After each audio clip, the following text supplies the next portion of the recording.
Oke, berikut ini mengenai percobaan tentang masa pembendungan, masa perdarahan, dan penentuan golongan darah. Untuk masa pembendungan, alat yang digunakan itu adalah sphygmomanometer dan stopwatch.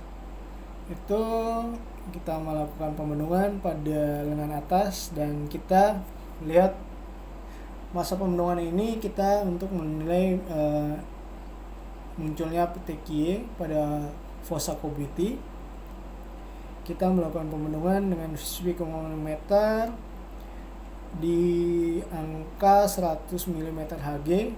Tapi jikalau tekanan sistolik diastoliknya kurang dari 100, kita jumlahkan dan dibagi 2, atau kita bandingkan sistolik dan diastolik, kita ambil rata-ratanya, dan disitulah yang digunakan untuk sebagai tekanan pembendungan. Pembendungan kita tahan selama 10 menit sampai timbulnya petekiae, dan jikalau dilakukan setelah dilakukan masa perdarahan secara IV, perhitungan petekiae dilakukan selama 5 menit. Dan jikalau dalam 10 menit itu muncul petekiae, kita hitung. Jikalau petekiae kurang dari 10 dinyatakan negatif, kalau di atas 10 dinyatakan positif. Tapi kalau percobaan ini dilakukan setelah percobaan masa pendarahan secara IV dan telah terjadi petekiae, hasil percobaannya dinyatakan positif. Nah, yang berikutnya kita akan melakukan masa pendarahan. Masa pendarahan ini dilakukan secara IV.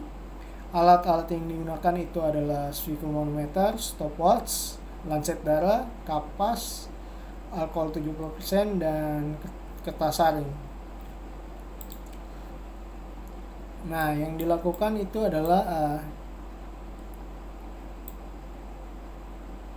kita bendung lengan atas dengan sphygmomanometer sampai tekanan 40 mm Hg. Bersihkan bagian volar pada lengan bawah.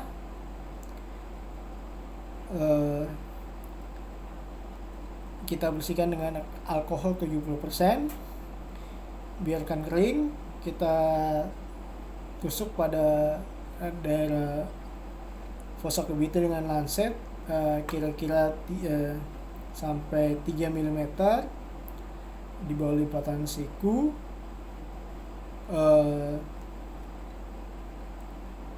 Terus jikalau mulai terlihat darah, jalankan stopwatch.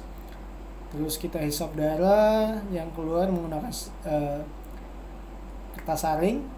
Kertas saringnya kita hisap setiap 30 detik. Waktu hisap jangan sampai kita menekan kulit, dan kita catat waktu pendarahannya.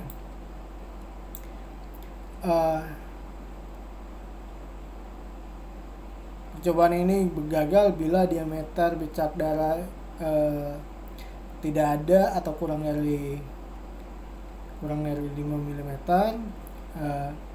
Masa pendarahannya kurang dari 1 menit.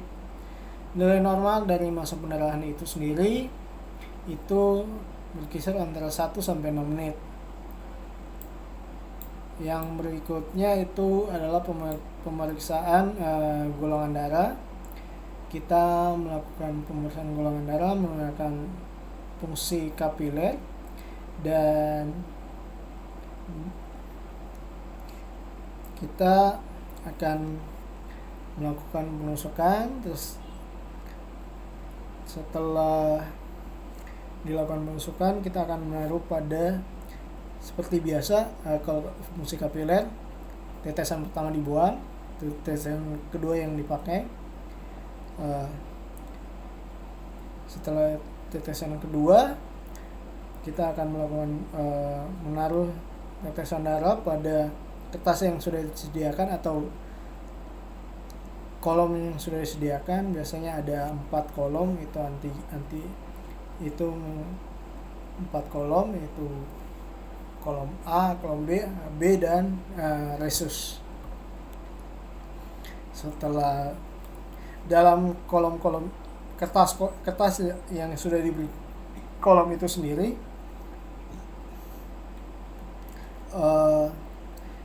diberikan identitas dari pemilik darah itu sendiri.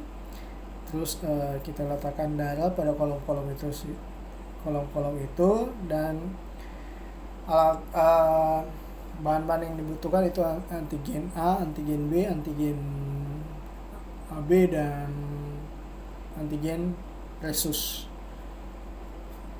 Setiap kolom dikasih antigen A, antigen B, antigen AB dan antigen resus, dan disitu akan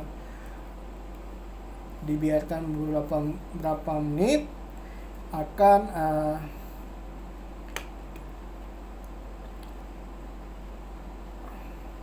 akan terbentuk agglutinasi dan akan kelihatan golongan darah yang terlihat pada kolom-kolom yang telah diberikan antigen. Nah, berikut itu adalah video mengenai masa pendarahan, masa pembunuhan, dan penentuan golongan darah dari seseorang. Sekian dan terima kasih ya.